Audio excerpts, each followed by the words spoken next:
자, 오늘 운동의 내용은 하나님 나라 운동입니다. 여러분, 이제 사진을 하나 볼 거예요. 이 사진 속 주인공은 이제 이름이 써 있지만 경동 제일교회의 엄규현 영수님이십니다.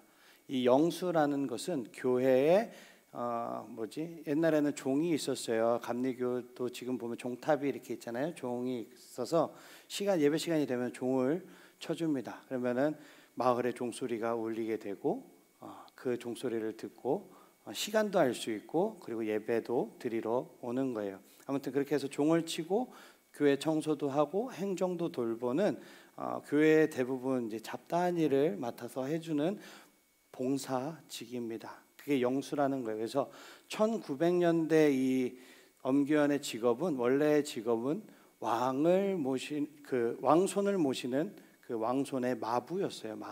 마부였는데 하루는 왕손 이재형을 모시고 지방으로 여행을 가던 중에 엄규현 씨가 이렇게 왕손에게 말을 합니다. 나으리 예수님을 믿으십시오. 그랬더니 왕손 이재형이 엄규현에게 예수를 믿느냐고 물어봤어요. 그래서 그 엄규현이 저는 예수님을 믿은 지 3년 되었습니다. 예수님을 믿으니 마음이 너무 기쁘고 감사합니다 라고 대답을 했어요. 그러자 왕손 이재영은 그분에게 빈정거리면서 이렇게 말했다고 해요. 예수님을 믿으면 너 같은 상놈이 양반이라도 되더냐? 이에 엄규현이 대답을 합니다. 나으리, 예수님을 믿는 도리는 그런 것이 아닙니다. 예수를 믿으면 상놈은 더 좋은 상놈이 되고 양반은 더 좋은 양반이 됩니다. 저는 양반이 되기 위해서 예수님을 믿는 것이 아니라 마부 노릇을 더 잘하기 위해서 예수님을 믿는 것입니다 라고 고백했다고 해요. 그래서 이 말을 들은 왕손 이재영은 마음에 깊은 감동을 받았습니다. 이 앞에 사진에 있는 분이 이재영, 이 왕손이에요. 그러니까 고종, 마지막이 우리 철종이죠. 순종이죠. 순종의 가족이에요. 그러니까 왕실의 가족입니다. 근데 예수님을 삶의 주인으로 모시고 항상 맡겨진 일을 성실하게 감당했던 이 엄기현의 전도를 통해서 아까 그 이재영은 왕손으로서 최초로 예수님을 믿고 시간이 흘러 훗날에 신학 공부를 해서 승동교회의 목사님이 되셨다고 해요. 여러분은 지금 어느 나라에 살아가고 있습니까? 어느 나라에서 살고 있죠? 여기가 어디죠? 대한민국입니다. 그런데 예수님을 믿고 신앙생활을 하는 사람들에게는 살고 있는 나라가 한 나라가 더 있어요. 어느 나라일까요?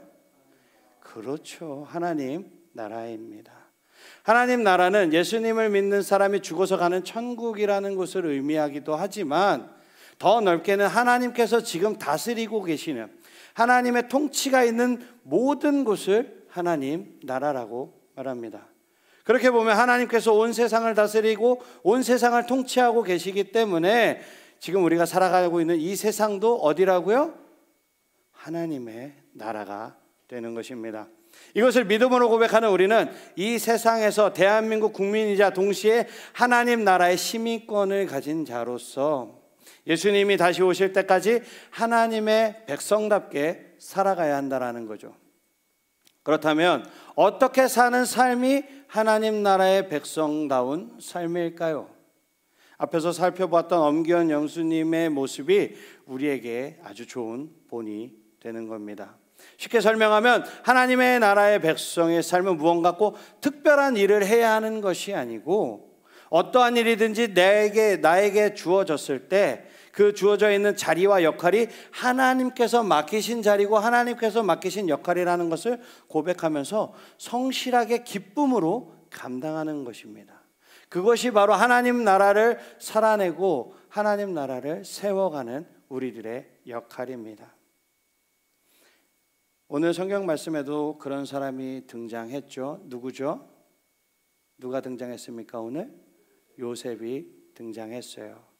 오늘 요셉은 야곱의 11번째 아들이고 야곱이 가장 사랑하는 아들이었어요. 야곱의 사랑을 동차지했던 이 요셉. 그러다 보니까 뭐가 생기게 되죠? 형들의 질투가 생기게 되죠. 시기하고 미워했어요. 어느 날 요셉은 아버지의 심부름을 하기 위해서 형들이 있는 곳을 찾아갔습니다.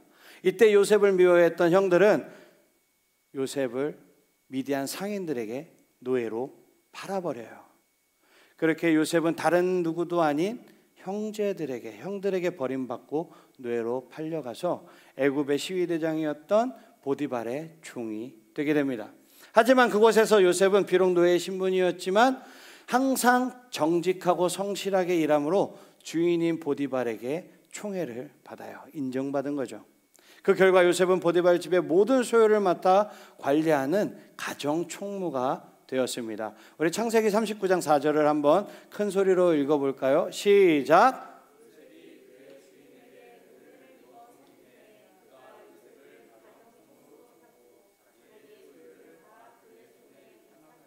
아멘. 이때 아마 요셉은 뭐라 그럴까? 자신의 그동안의 고생과 고난이 다 끝났을 거라고 생각할 수도 있을 거예요. 왜요? 아무리 이전만은 못하겠죠. 집에서 살던 것보다는 못하겠지만 노예로 사는 것보다 그래도 가정 총무로서 모든 재반을 다 관리하는 최고위급이 된 거잖아요. 그 집에서. 그렇기 때문에 아마 이 고난과 고생이 다 끝났을 거라고 생각했을 수도 있습니다. 하지만 요셉에게 또 다른 고난이, 더 큰 고난이 찾아오죠. 보디발의 아내의 거짓말로 인해서 요셉은 누명을 쓰고 지하 감옥에 갇히게 되는 사건이 일어나게 됩니다. 그런데 요셉은 그 감옥 안에서도 변함없이 자신이 할 수 있는 모든 일들을 성실하게 해냈다라는 거예요. 감당했다라는 거죠. 그런 요셉의 모습을 보면서 간수장은 요셉을 그 감옥에 또 그 감옥을 관리하는 그 역할을 또 감당하게 합니다. 시간이 흐르고 왕실에서 벌어진 어떠한 일로 이 누구죠? 관원장이죠. 관원장 2명이 감옥에 오게 됩니다. 관원장은 지금으로 치면 약 장관급 정도 되는 큰 정치인이에요. 죄수가 된 이 두 관원장은 같은 날 비슷한 꿈을 꾸게 됩니다. 그런데 그 꿈의 의미를 알 수가 없어서 근심이 가득했죠.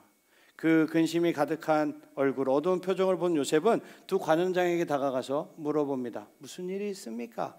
그러고선 그 이야기를 듣고 하나님의 지혜로 그 꿈을 해석해줘요. 이후 요셉은 꿈을 풀이해준 대로 떡 굽는 관원장은 처형을 당했고 술 맡은 관원장은 복직을 하게 됩니다. 그래서 다시 왕을 섬기는 자리로 돌아가게 돼요. 그리고 2년이 지난 어느 날 애굽의 왕 바로가 꿈을 꾸게 됩니다. 아주 이상한 꿈을 꾸게 돼요. 바로의 왕의 명령으로 애굽에 있는 모든 점술가들과 그리고 점쟁이들, 지혜자들이 다 왕의 꿈을 해석하기 위해서 모여들었어요. 그렇지만 아무도 해석하지 못했습니다. 그런데 그때 누구 하나가 딱 생각이 떠올랐어요. 누구죠? 술 맡은 관원장이 자기의 꿈을 해석해 줬던 요셉이 떠오른 거예요. 그래서 왕에게 가서 말합니다. 제가 왕께서 저를 오해하셔서 감옥에 집어넣었을 때 저도 꿈을 꿨는데요. 그 꿈을 이렇게 해석해 준 친구가 있습니다. 그래서 그 해석의 꿈의 해석대로 저랑 동기였던 떡 굽는 관원장은 날아갔고요. 저는 다시 왕 옆에 이렇게 있습니다. 이런 친구가 있습니다. 그래? 야, 걔 데리고 와봐. 걔 데리고 와봐. 그렇게 해서 오게 된 거예요. 불러낸 거죠. 많은 사람들 앞에서 요셉은 왕이 꾼 꿈을 해석해 주기 시작합니다. 그리고 애굽이 앞으로 어떠한 일을 당할 것이고 그것을 어떻게 풀어가야 될지에 대한 대비해야 되는지에 대한 것도 해석해 설명해 줍니다. 그러자 왕은 모든 신하들이 보는 앞에서 요셉을 가리키면서 이렇게 이야기합니다. 38절 49절 오늘 본문의 말씀이죠. 한번 크게 읽어보겠습니다. 시작.